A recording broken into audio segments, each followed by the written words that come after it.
ఓం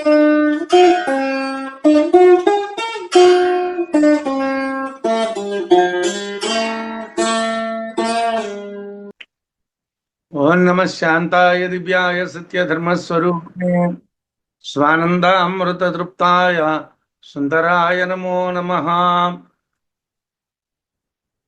మనం ద్రష్టవ్యము, శ్రాతవ్యము, మంతవ్యము, నిధిధ్యాసితవ్యము అనేటువంటి 4 విషయాల్ని మనం మననం చేస్తున్నాం. ఈ చేస్తూ ఉన్నటువంటి సమయంలోని ఉదాహరణలు ఇచ్చి ఈ ఉదాహరణల్ని బట్టి ద్రష్టవ్యము, శ్రాతవ్యము తెలియండి. ఈ ఉదాహరణల్ని బట్టి మంతవ్యము, నిధిధ్యాసితవ్యము తెలియండి అని చెప్తున్నారు. ధ్వనిత్రయం మహాశబ్ద సామాన్యే అంతర్భవేదితి వివక్షాయాం శంఖభేరీ వీణాస్తిస్రః ఉదీరితాః.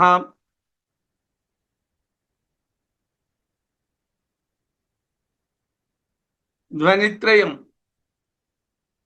సామాన్య, విశేష, విశేషాలు ఇంతకు ముందు చెప్పుకున్నాం. సామాన్య ధ్వని, విశేష ధ్వని, విశేషానికి విశేషమైనటువంటి ధ్వని.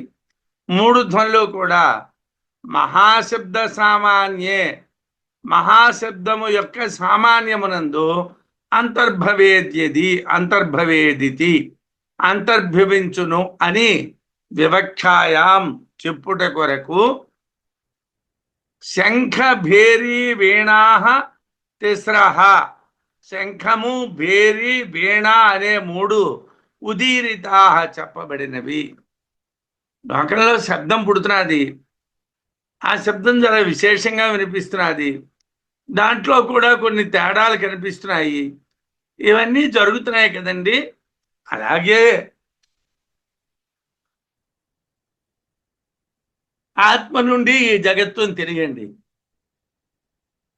ఆత్మ నుండి ఈ జగత్తును ఎలా తెలియాలండి అని అంటే శబ్దము సామాన్యము, విశేషము, విశేషము 3 రూపాల్లో తెలియండి. మహాశబ్దము యొక్క సామాన్యమందే సామాన్య, విశేష, తద్విశేషములు అంటే సామాన్యము, విశేషము, దాని యొక్క విశేషము అంతర్భవించును అని చెప్పుడు కొరకే శంఖము, భేరి, వీణ మొదలైనటువంటి 3 వాద్యాలని చెప్పారు. ఇవి ఉదాహరణలు. వీటి ద్వారా ఆత్మ, జగత్తు, ఉచ్చ, నీచ, మధ్యమ జన్మలు, జీవులు, ఆ జన్మలు కలిగినటువంటి జీవులు అన్నీ వేరు వేరు కావు. ఇవంతా జగత్తు. మనమైతే వేరు అనుకుంటున్నాం. మీరు వేరు, మీరు వేరు, మీరు వేరు, ఇంకొకరు వేరు, ఇంకొకరు వేరు అన్నటువంటిది మనకి జన్మత సిద్ధించిన అవిద్య, పుట్టుకతో వచ్చినటువంటి అవిద్య. మరి ఈ బ్రహ్మజ్ఞానాన్ని గురించి తెలుసుకోవటం వల్ల ప్రయోజనం ఏమిటండి? ఇది తెలుసుకోవటం వల్ల ఏమిటి ప్రయోజనం అంటే, ఇది తెలియటం వలన ఈ బ్రహ్మజ్ఞానం అనేటువంటి తెలియటం వలన జగత్తంతా ఒక్కటే, జగత్తులో భిన్నత్వం లేదు అని తెలియటం కోసం ఒక సామాన్య శబ్దము, ఒక విశేష శబ్దము, విశేషములో విశేషమైనటువంటి శబ్దము 3 ఎలా కలిసి ఉంటాయో అలాగా ఆత్మ, జగత్తు, జగత్తులో గొప్ప జన్మ కలవాళ్ళు, మధ్యమ జన్మ కలవాళ్ళు, అధమ జన్మ కలవాళ్ళు అంతా ఒకటే. అంటే ఇక్కడ భిన్నత్వం అనేటువంటిది లేదు. యథా విశేష సామాన్య తత్సామాన్య పరంపరా శబ్దే స్థితా తథా సర్వం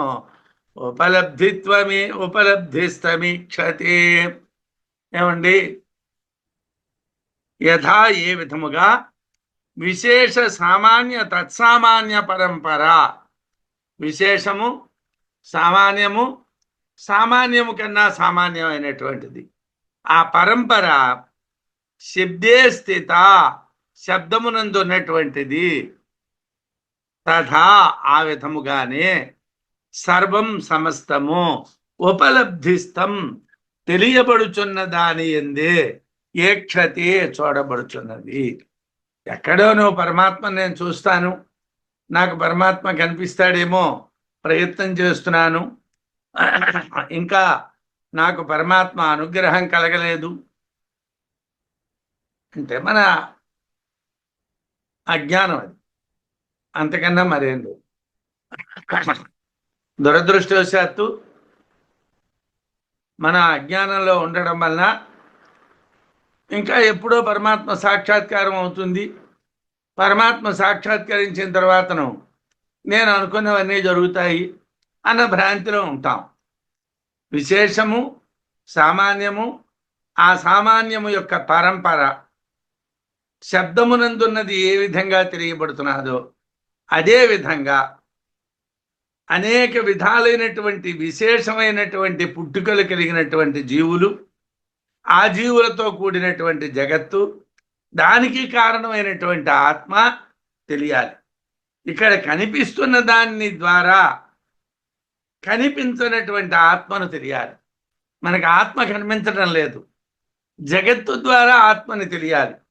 వీరరసాది స్మారక శబ్దభేదముల ద్వారా సామాన్యము, తత్సామాన్యము ధ్వనులు తెలిసినట్లు పుట్టుకల ద్వారా జగత్తు, దాని భ్రాంతి తొలగుట ద్వారా ఆత్మ తెలియాలి. ఉపలబ్ధోస్తి సన్ కుంభ లంబోష్టదేశకాలవాన్ పూర్వపూర్వాతిరేకేణ నోత్తరార్థో అనుభూయతే.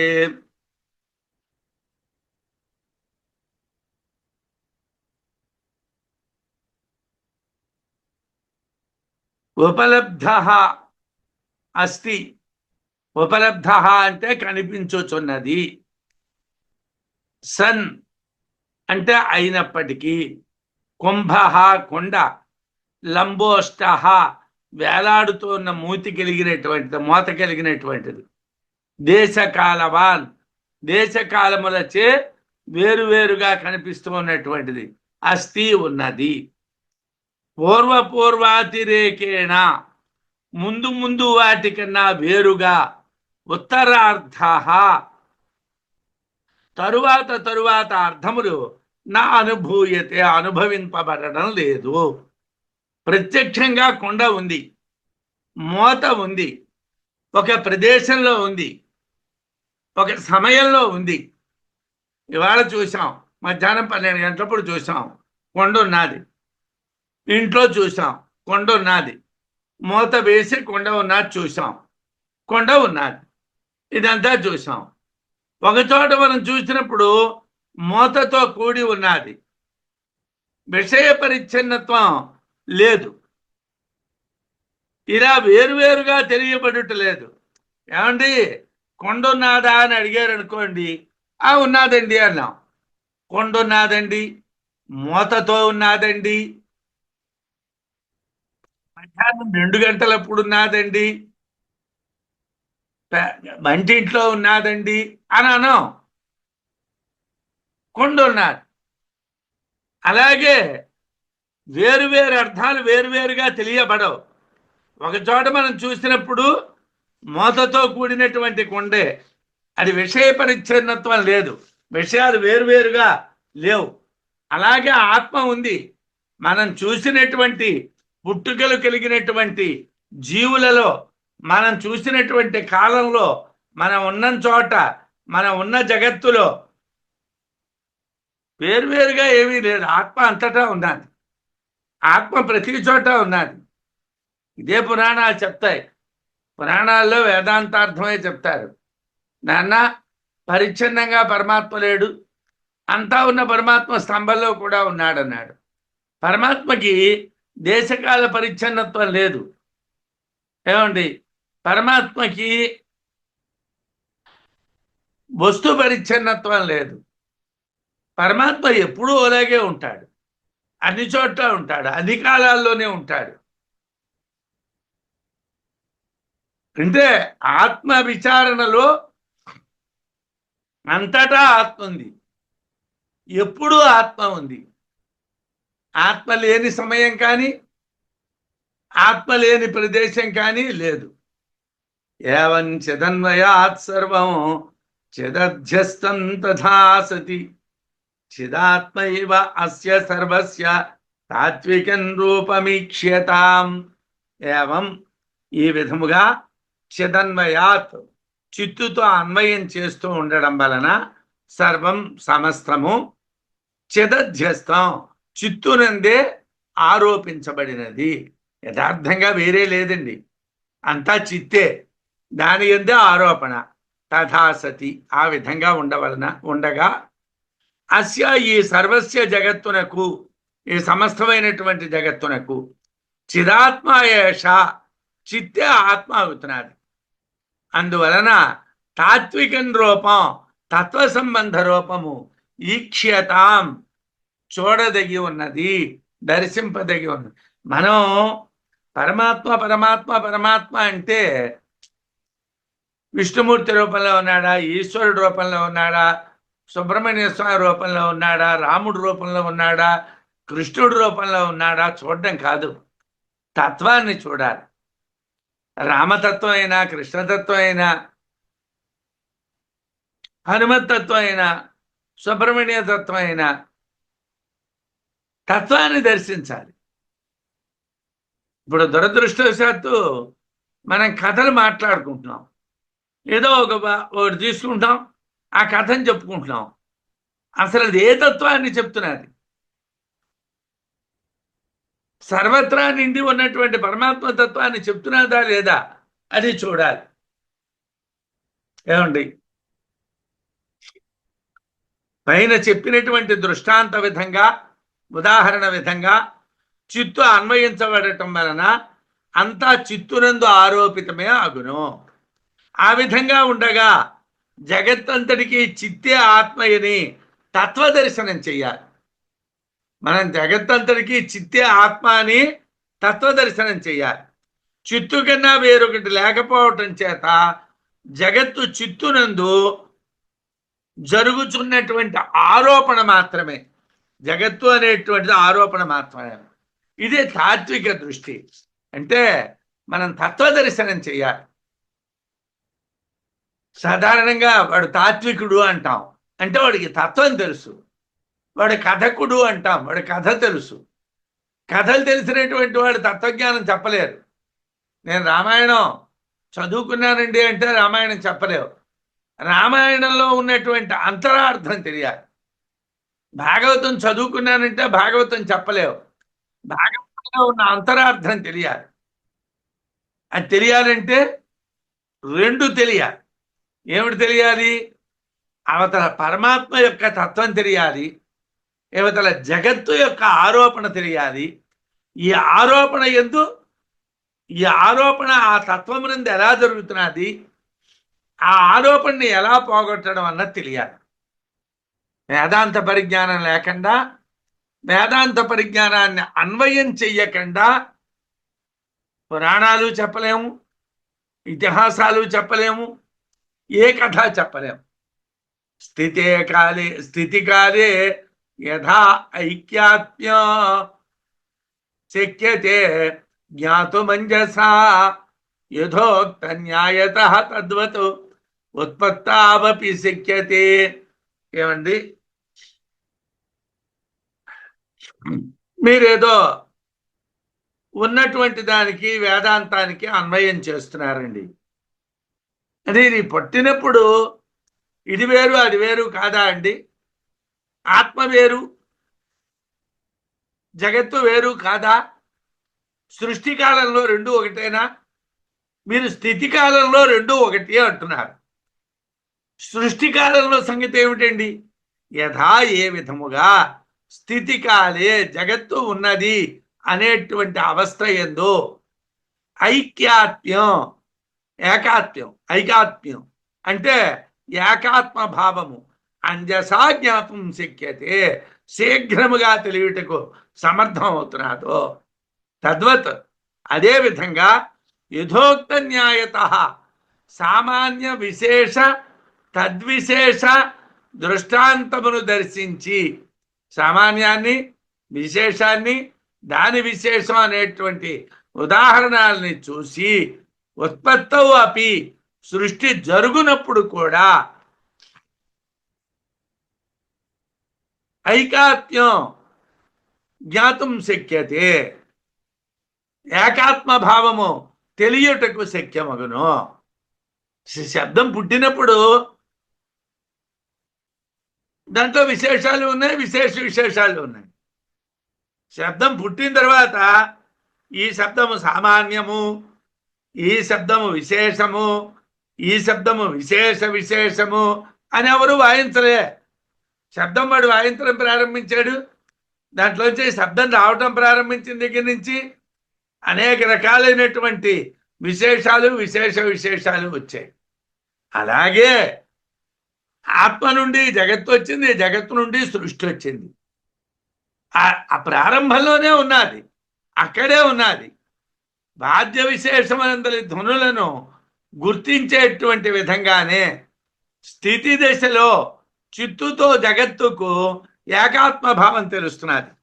అదేవిధంగా ధ్వనులు పుట్టుటలో కూడా భిన్నత్వములు విధంగా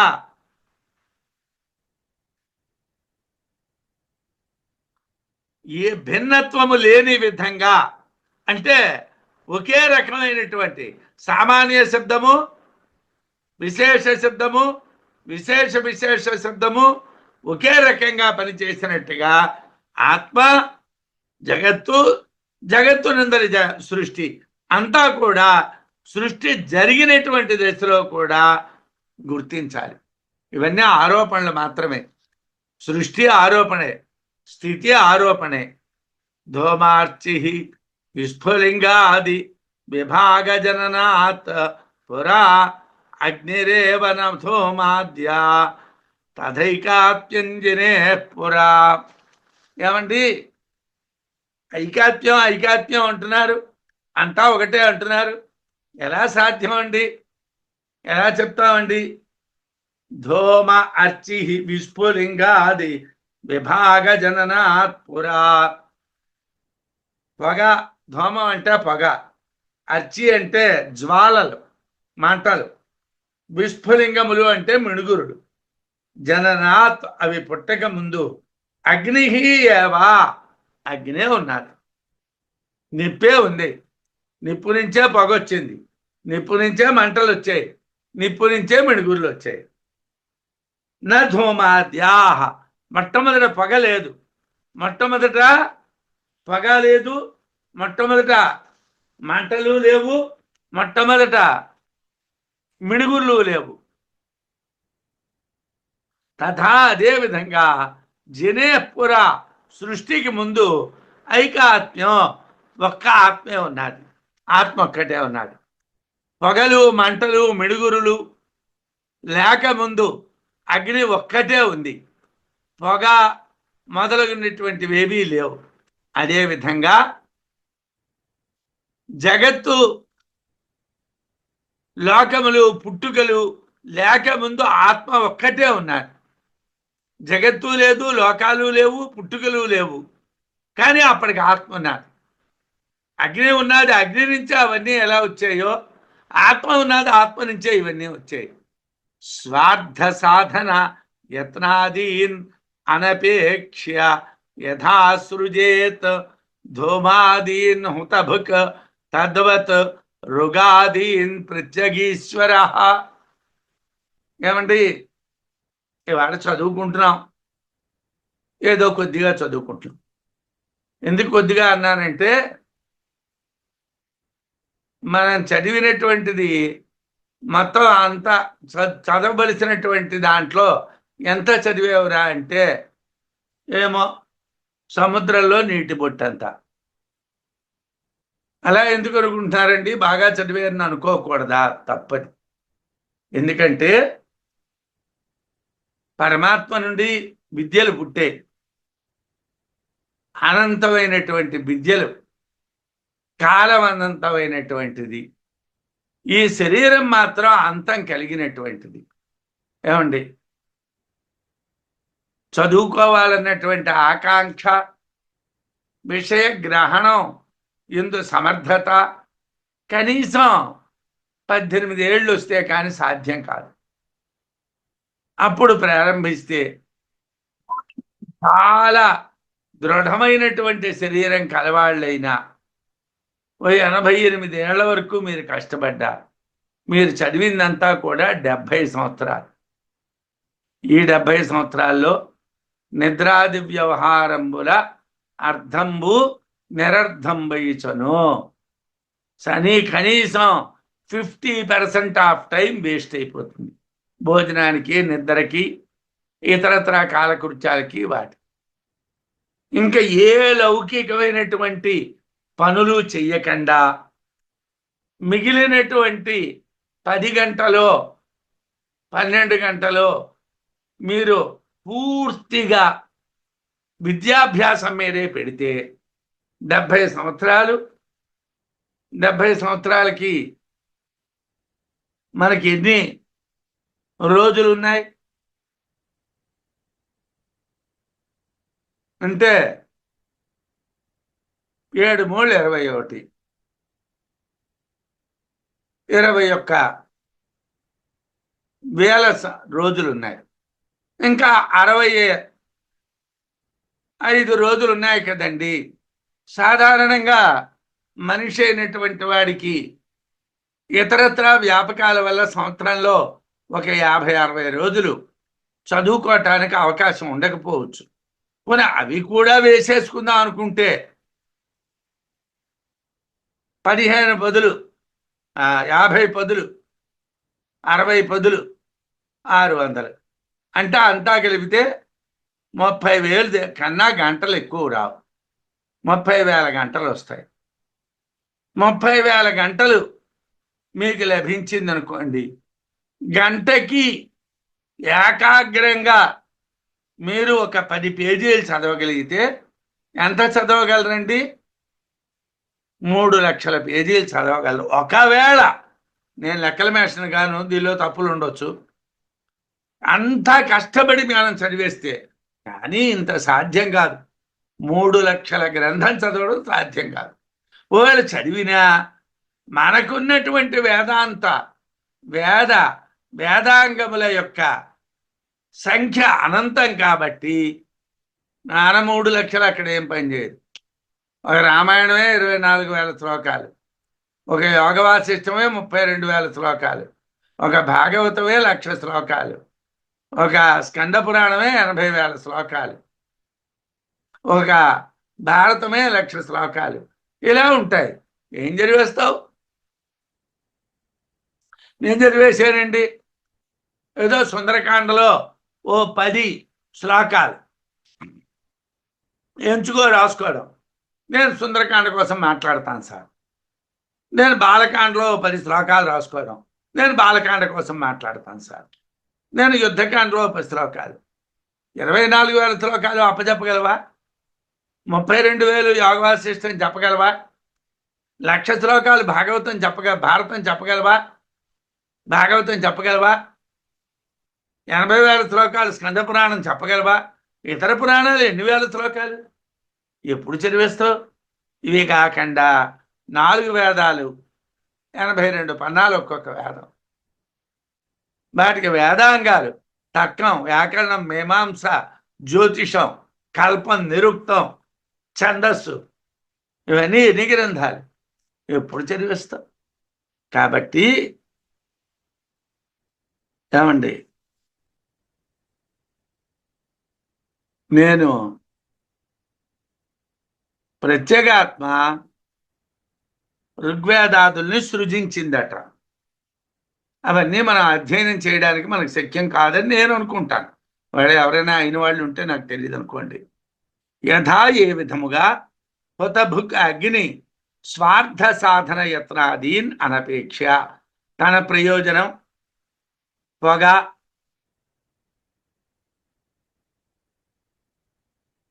సృజించుటకు సాధనాలు,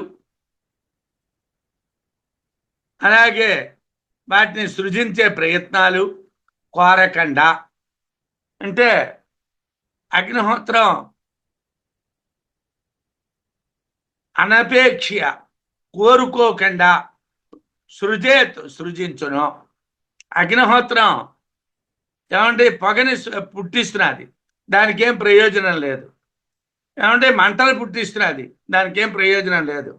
విస్ఫులింగాలు పుట్టిస్తున్నది, దానికి ఏం ప్రయోజనం లేదు.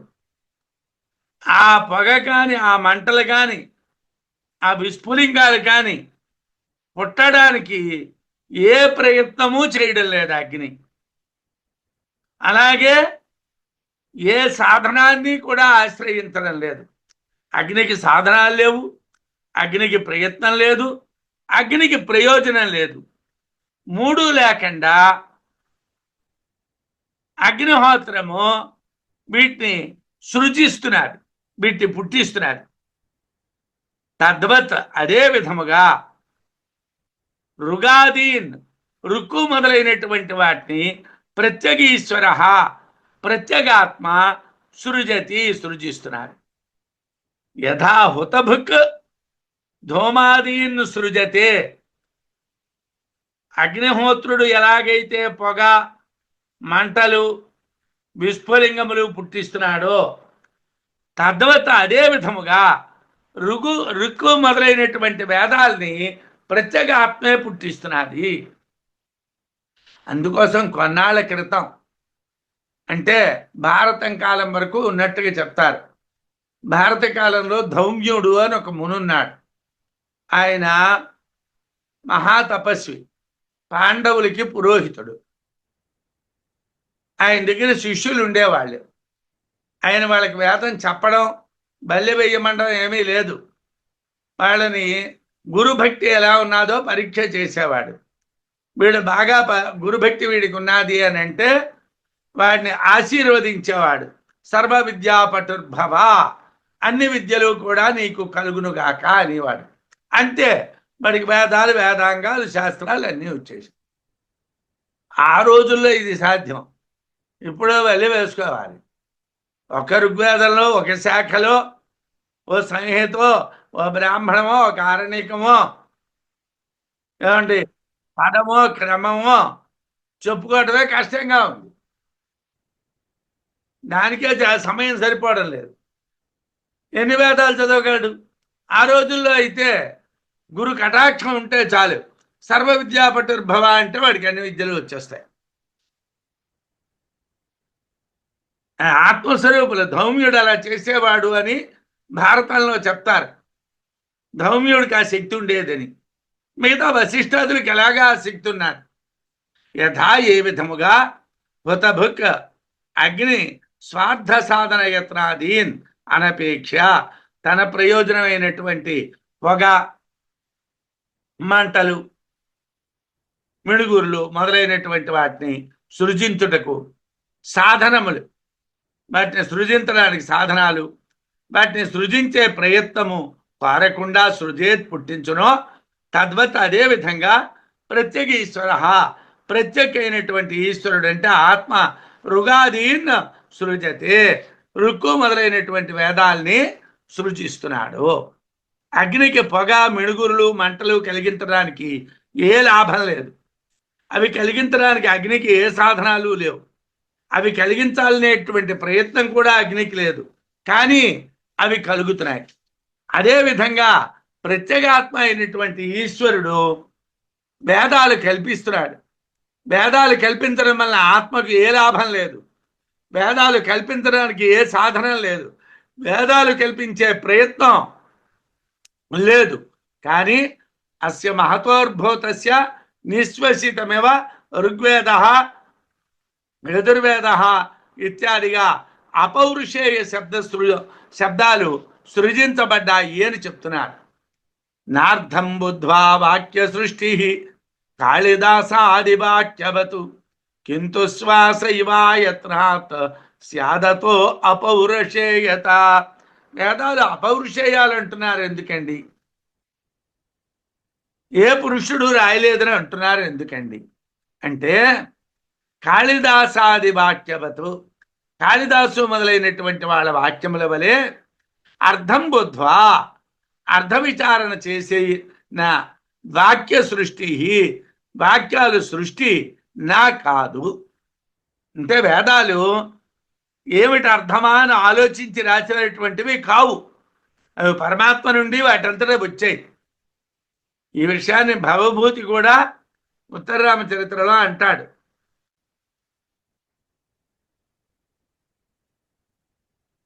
ఋషీణాం పునరాద్యానాం అర్థం బాగను వర్తతే.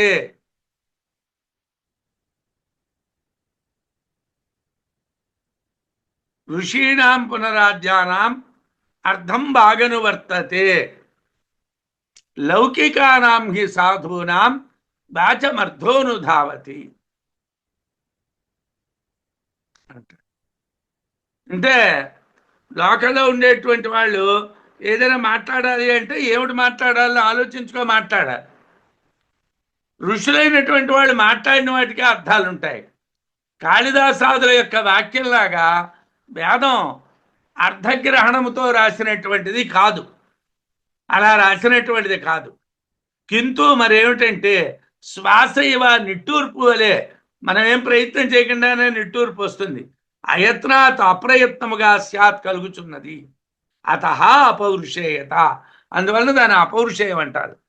ఎవళ్ళు ఏ ప్రయత్నంతోనే దాన్ని రాయలేదు కాబట్టి, అది ఆ పరమాత్మ నుంచి దానంతా అది బయటకు వచ్చింది కాబట్టి దాన్ని అపౌరుషేయము అంటారు.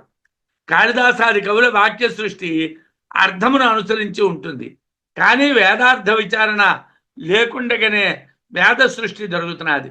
నిశ్వాసము అప్రయత్నంగా కలుగుతున్నట్లు వేదాలు కూడా అప్రయత్నముగా వెలువడినవి.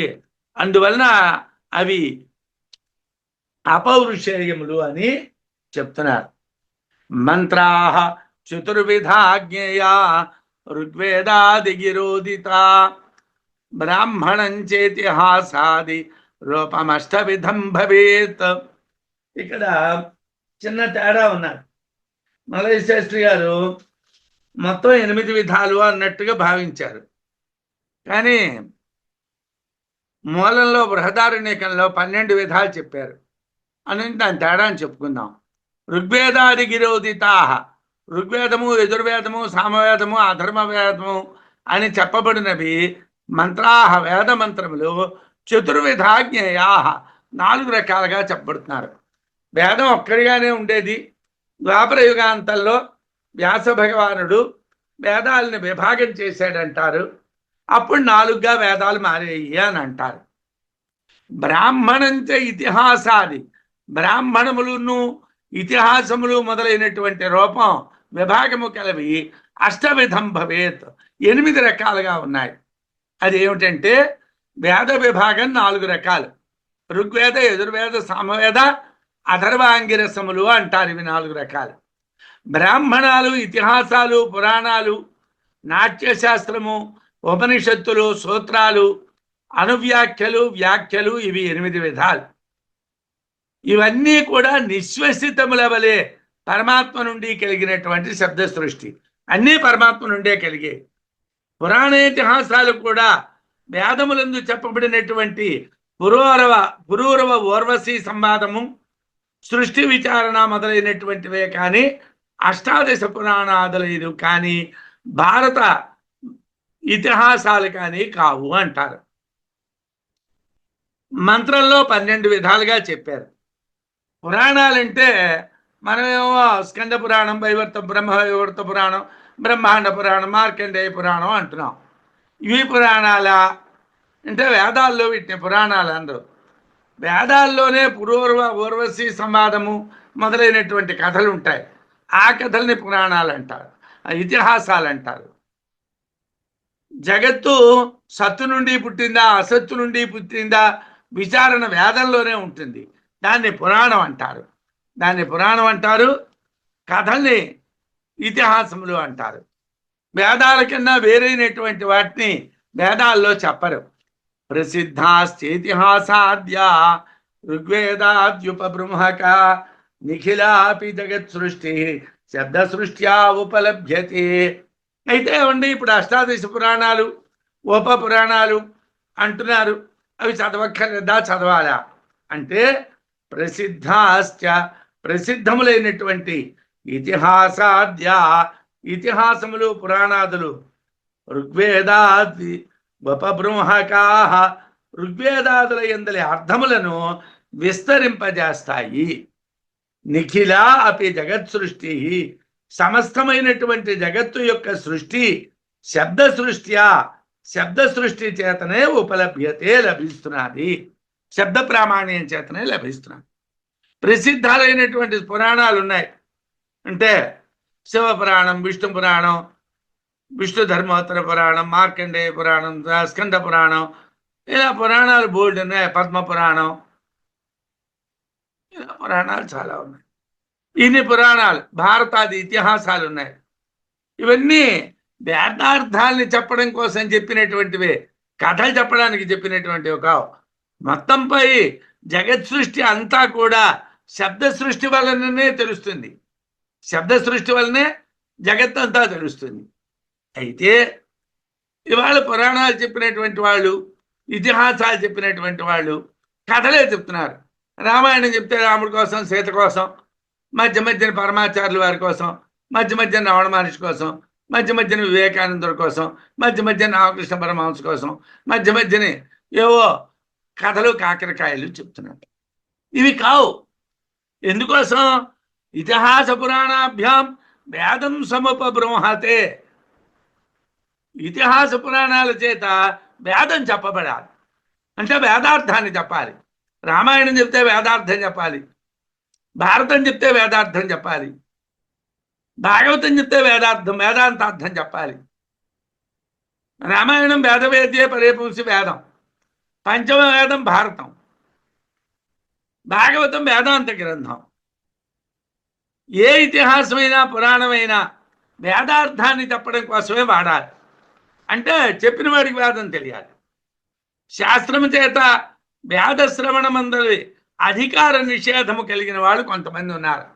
శాస్త్రాలు వేదం కొంతమంది చదవకూడదన్నారు. ఎవరు చదవకూడదండి? ఆడవాళ్ళు చదవకూడదండి, బ్రహ్మక్షత్ర వైశ్యేతరులైన వాళ్ళు చదవకూడదండి, అలాగే ద్విజబంధువులు బ్రాహ్మణ కర్మలు చెయ్యనటువంటి వంశభ్రష్టులైనటువంటి బ్రాహ్మణులు చదవకూడదు, వేదాలు చదవ. మరి వాళ్ళకి వేదాల్లో ఉన్న అర్థాలు ఎలా తెలుస్తాయండి అంటే పురాణాల ద్వారా, ఇతిహాసాల ద్వారా వాళ్ళ అర్థాలని తెలుసుకోవాలి. వాళ్ళకు కూడా వేదాంతార్థం తెలియాలి, కానీ పురాణాలు ఇతిహాసాల ద్వారా తెలియాలి. పురాణముల ద్వారా, ఇతిహాసముల ద్వారా కథా ప్రసంగాలు చెయ్యకూడదు. కథలను చెప్పేటువంటి విధంగా వేదార్థాన్నే చెప్పాలి. కథారూపంగా చెప్తున్నావు కానీ చెప్పవలసినటువంటిది వేదాంతార్థాన్నే చెప్పాలి. పురాణాల్లో కూడా దాన్నే చెప్పాలి. అయితే ప్రజ్ఞాన వ్యతిరేకేణ యథైవ స్థితి సర్గయో వస్త్వంతరన్న సంభావ్యం ప్రళయేపి తథోచ్యతే. ఏమయ్యా?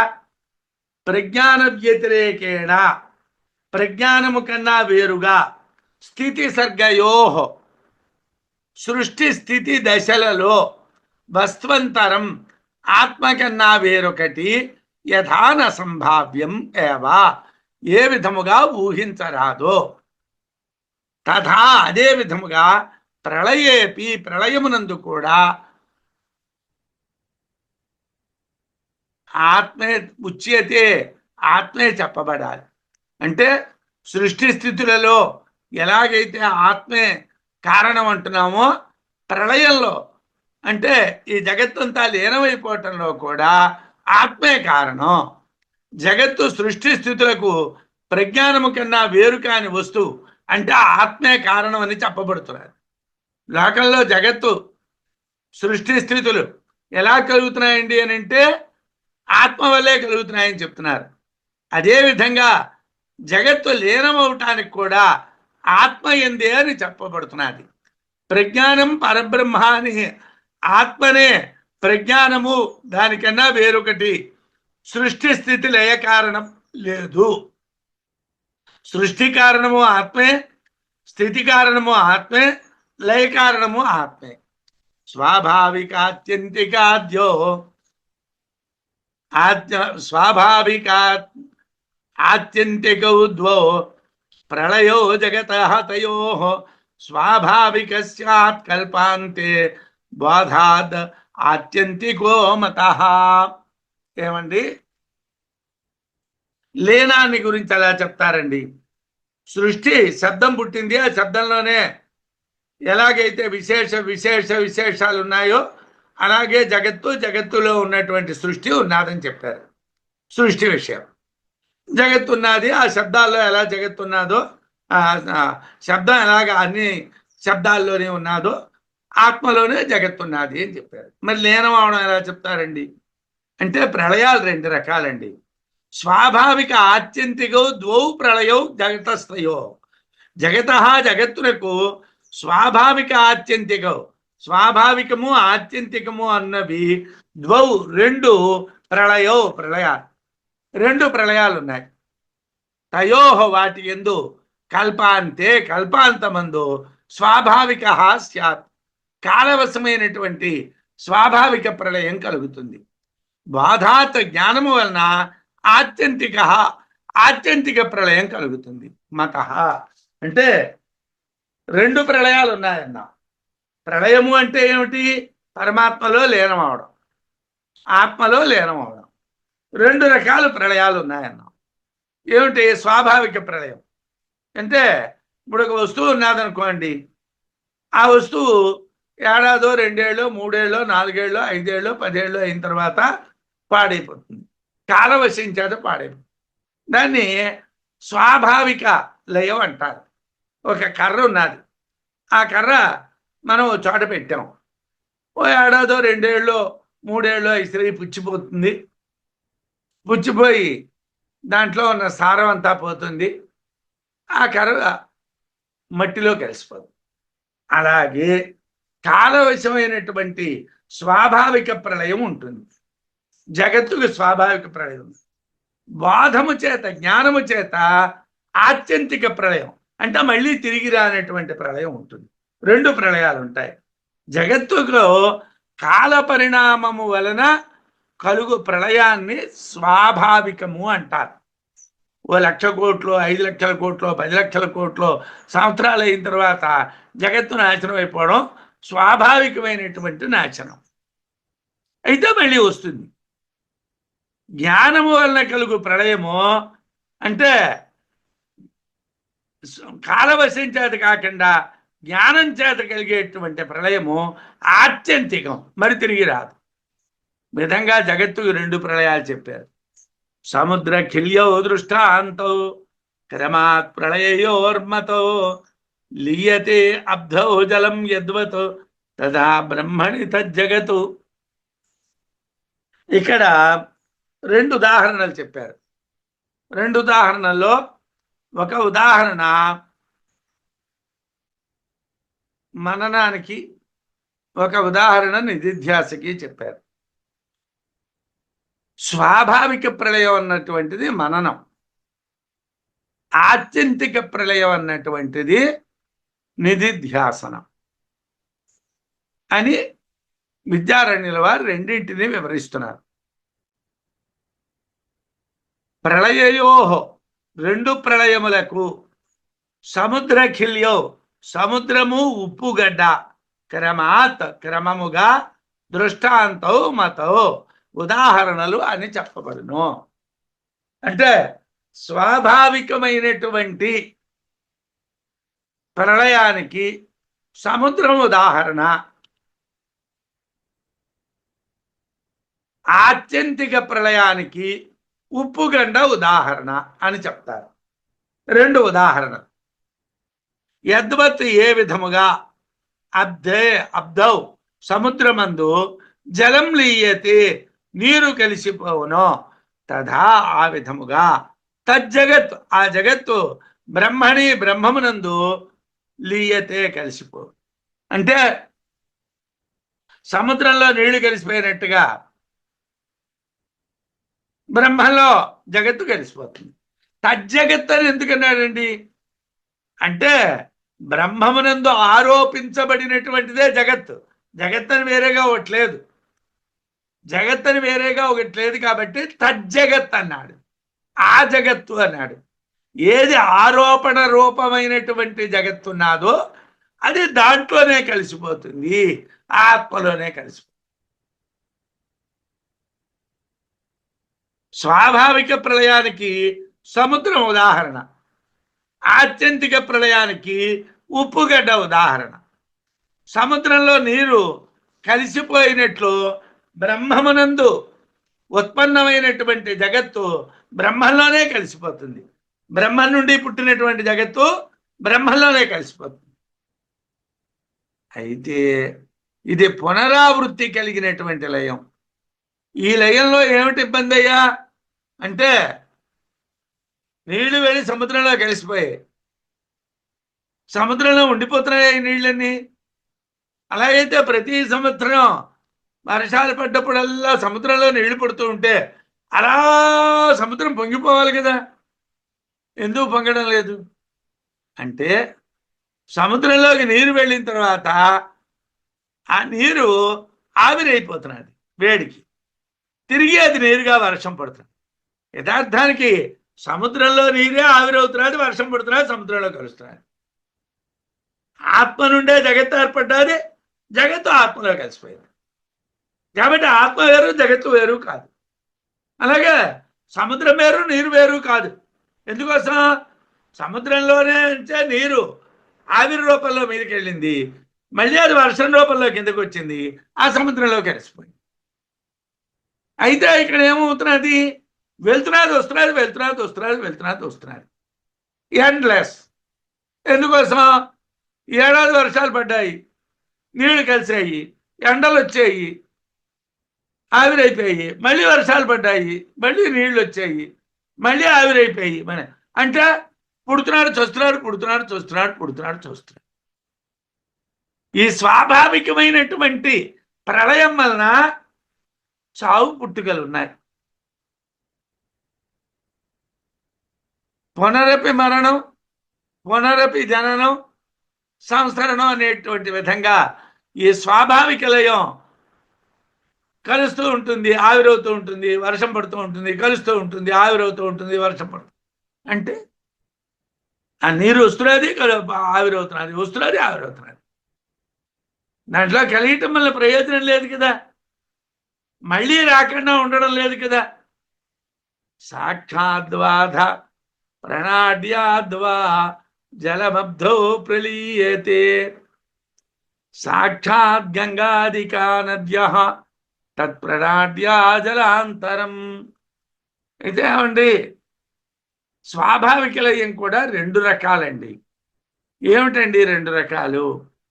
సాక్షాత్తుగా గంగాది నదుల్లో ఉన్నటువంటి నీళ్లు సముద్రంలో కలిసిపోతున్నాయి, కాలువల్లో ఉన్నటువంటి నీళ్లు నదుల్లో కలిసి నదుల ద్వారా సముద్రంలోకి వెళ్తున్నాయి. అంటే డైరెక్ట్గా కాలువల్లో ఉన్నటువంటి నీళ్లు సముద్రానికి వెళ్ళటం లేదు, సముద్రానికి ఏవి వెళ్తున్నాయి?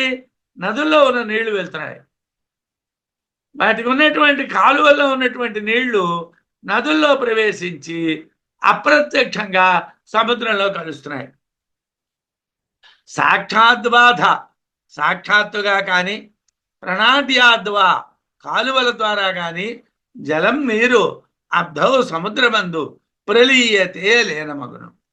సాక్షాత్ ప్రత్యక్షముగా గంగాదికా నద్యః గంగాదులైనటువంటి నదులు, జలాంతరం ఇతర జలములు తత్ప్రణాడ్య వాటి కాలువల ద్వారా కలిగిను. అంటే సముద్రంలో నీరు కలవడం సహజం, మొత్తం నీరంతా కూడా సముద్రంలోకే వెళ్తుంది. కానీ ప్రధానంగా వెళ్ళేటువంటి విధానం, అప్రధానంగా వెళ్ళే విధానం. జగత్తు నుండి జలమంతా నదులు కాలువల ద్వారా కానీ వర్ష రూపంగా కానీ సముద్రంలోనే కలుస్తుంది. అదేవిధంగా జగత్తునందలి సమస్త జీవులు ప్రత్యక్ష పరోక్ష రూపములలో బ్రహ్మములోనే లీనమవుతాయి. ప్రత్యక్షంగా కానీ పరోక్షంగా కానీ బ్రహ్మంలోనే లీనమవుతాయి. మనం మంతవ్యం వరకే చెప్పుకుంటాం కాబట్టి. ఎందుకంటే నిధిధ్యాస అనేటువంటిది సోమవారం నాడు చెప్పుకుందాం. తదైవ కారణం వస్తు సాక్షాత్ బ్రహ్మణి లీయతే కార్యంతో కారణ ద్వారా ఇది ఏతదత్ర వివీక్షతం. తథైవ అదే విధంగా కారణం వస్తు కారణమైనటువంటి బ్రహ్మము సాక్షాత్ బ్రహ్మణి లీయతే సాక్షాత్తుగా బ్రహ్మంలోనే లీనమైపోతుంది. అంటే కారణ బ్రహ్మం అంటే ఏది? అవ్యక్తం. అవ్యక్తం నుండి జగత్ ఏర్పడ్డాది అని కృష్ణ పరమాత్మ చెప్పాడు. అవ్యక్తాద్ వ్యక్త సర్వే అన్నాడు. మాయ నుండి ఏర్పడ్డాది అన్నారు. దానికి అవ్యక్తం అని పేరు అన్నారు. అందువలన కారణమైనటువంటిది డైరెక్ట్గా పరమాత్మలో కలిసిపోతుంది. కార్యమైనటువంటిది మాత్రం కార్యంతో జగత్ అయితే కారణ ద్వారా కారణమైనటువంటి అవ్యక్తము ద్వారా ఇది అని ఏతద్ ఈ విషయము వివక్షితం చెప్పబడినది. నదులు డైరెక్ట్గా కలుస్తున్నాయి, కాలువలు నదుల్లో కలిసి కలుస్తున్నాయి. అలాగే అవ్యక్తం అనేటువంటిది పరబ్రహ్మంలో లీనమైపోతున్నది, డైరెక్ట్గా లీనమైపోతున్నది. జగత్ అనేటువంటిది అవ్యక్తంలో లీనమై పరమాత్మలో లీనమవుతున్నది. కాబట్టి జగత్తు కాలువల వంటిది, అవ్యక్తము నది వంటిది. నది వంటిది అవ్యక్తము సముద్రము వంటి పరమాత్మలో కలిసిపోతున్నది డైరెక్ట్గా. కాలువ వంటి జగత్తు నది వంటి అవ్యక్తములో కలిసి పరోక్షముగా పరబ్రహ్మంలో లీనమవుతున్నది. అదేవిధంగా కారణమైనటువంటి అవ్యక్తము బ్రహ్మమునందు లీనమవుతుంది. కార్యమైనటువంటి జగత్తు అవ్యక్తము ద్వారా బ్రహ్మంలో లీనమవుతుంది, అవ్యక్తం ద్వారా బ్రహ్మంలో లీనమవుతుంది. విషయ ప్రళయ ప్రళయేన అక్ష ప్రళయస్య ఉదితత్వతః లయ సర్వస్య జగతః బ్రహ్మణేత్యత్ర సుస్థితం. ఓ పెద్ద ఇబ్బంది ఉన్నది.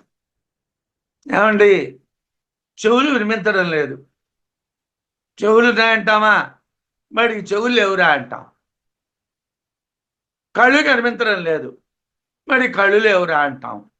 మాట రావటం లేదు, వాడికి నోరు లేదురా అంటాం.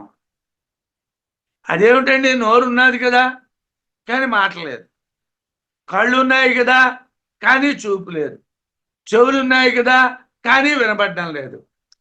అంటే విషయముల యొక్క ప్రవృత్తి లేకపోతే ఇంద్రియములు లేనట్టుగా. విషయ ప్రళయేన ఇంద్రియార్థములైనటువంటి శబ్దస్పర్శ రూప రస గంధములు లీనము కాగానే, అంటే అవి పని చేయలేదు. చెవులు పని చేయలేదు, కళ్ళు పని చేయలేదు, ముక్కు పని చేయలేదు, నోరు పని చేయలేదు. అప్పుడు ఏంటంటాం? అవి ఫెయిల్ అయిపోయాయి అంటాం. ఇంద్రియాలు ఫెయిల్ అయిపోయాయి అంటాం. అవి లేవంటాం. లేకపోవడం ఏమిటండి, ఉన్నాయి.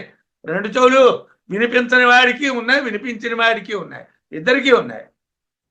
వినిపించేవాడికి చెవులు ఉంటాయి, వినిపించని వాడికి చెవులు ఉంటాయి. వాడికి వినిపించకపోతే వాడికి చెవులు లేవురా అంటారు. చెవులు లేకపోవడం ఏమిటండి, కనిపిస్తున్నాయి కదా, వినిపించదు. వాడి కళ్ళు లేవురా అంటారు, కనిపించదు. వాడి నోరు లేదురా అంటారు, మాట రాదు. అంటే విషయ ప్రళయేన ఇంద్రియార్థములైనటువంటి శబ్ద స్పర్శ రూప రసగంధములు లీనం కాగానే అక్షప్రళయస్య ఇంద్రియముల యొక్క లీనత ఉదితత్వత కలుగుట వలన. అంటే ఇంద్రియాలు లేవు, ఇంద్రియార్థాలు లేకపోతే ఇంద్రియాలు లేవు. సర్వస్య అంతా అయినటువంటి జగత జగత్తు యొక్క లయ లీనత బ్రహ్మణీతి సుస్థితం, బ్రహ్మమునందు అని సిద్ధాంతం. ఎందుకోసం? ఏమండి, కాలువలు లేవు, నీళ్లు లేవు, సముద్రంలో కలుస్తాయా? అన్నీ ఉన్నాయండి, ఇవన్నీ కలిసిపోతున్నాయి. కాలువల్లో నీళ్ళు లేవండి అంటే సముద్రంలో కలిసిపోయాయి, నదిలో నీళ్ళు లేవండి అంటే సముద్రంలో కలిసిపోయాయి. అలాగే చెవులు వినిపించడం లేదు అంటే పరమాత్మలో లీనమైపోయాయి. కళ్ళు కనిపించడం లేదంటే పరమాత్మలో లీనమైపోయాయి. నోరు మాట్లాడటం లేదంటే పరమాత్మలో లేరు. ఇవన్నీ పరమాత్మలో లీనమైపోయాయి. ఇంద్రియాల యొక్క ప్రయోజనములు లీనమైపోతే ఎలాగైతే ఇంద్రియాలు లీనమైపోయాయి అంటామో, అలాగే జగత్తునందలి సృష్టి కూడా పరమాత్మలో లీనమైపోతుంది.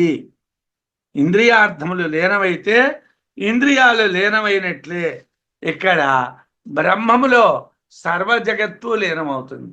మొత్తం జగత్తంతా కూడా బ్రహ్మంలోనే లీనమైపోతుంది. అంటే ఈ జగత్తంతా కూడా ఇది స్వాభావిక ప్రళయం. ఇది అంటే పునరావృత్తి కలిగినటువంటి స్వాభావిక ప్రళయం. ఏవం మంతవ్యః ఆత్మాయం అర్థా సంభవనుత్తయే దుందుభ్యాద్యి ఉక్త దృష్టాంత న్యాయ మార్గేణ యత్నతః. ఈ శ్లోకాన్ని రాబోయేటువంటి పాఠంలో చెప్పుకుంటాము. ఇక్కడ ఏవం మంతవ్యః, ఇలా మనం ఆలోచించాలి. స్వాభావికమైనటువంటి ప్రళయం వరకే మంతవ్యః అన్న పదం పనిచేస్తుంది. నిధిధ్యాసితవ్యః అన్నటువంటిది ఎక్కడ పనిచేస్తుంది? ఆత్యంతిక ప్రళయంలో పనిచేస్తుంది. ఆత్యంతిక ప్రళయంలో అంటే అపునరావృత్తం, అంటే మరి తిరిగినాం. అది ఎలాగండి అని అంటే, ఉప్పుగడ్డ నీటిలో వేస్తే అది ఎలాగైతే మరి తిరిగి రాదో, అలాగే ఈ జగత్తు ఆత్మలో లీనమై తిరిగి రాకపోతే దానిని ఆత్యంతిక ప్రళయము అంటారు. ఆ విషయాన్ని సోమవారం చెప్పుకుందాం.